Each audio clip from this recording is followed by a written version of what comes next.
بشر المنافقين بأن لهم عذابا أليما الذين يتخذون الكافرين أولياء من دون المؤمنين أيبتغون عندهم العزة فإن العزة لله جميعا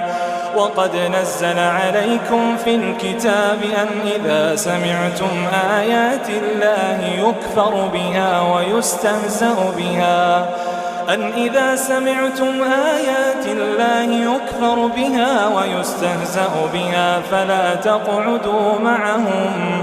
فلا تقعدوا معهم حتى يخوضوا في حديث غيره